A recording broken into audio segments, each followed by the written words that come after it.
let's take just a quick second and look at this set. A lot of people worked very hard on this. This is the,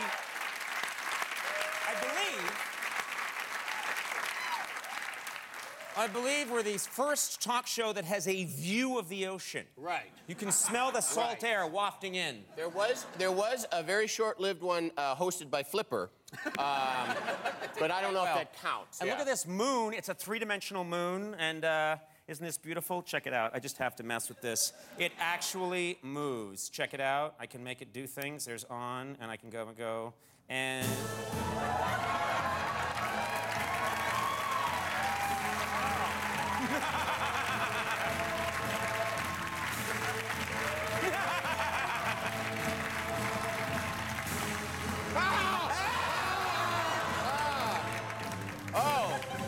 And it's got that.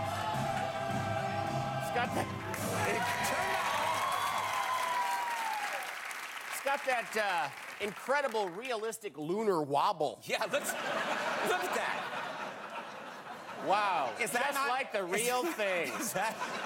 How is that affecting the tides right now? Right it's now, like a first grade. There's Mayans watching this freaking out.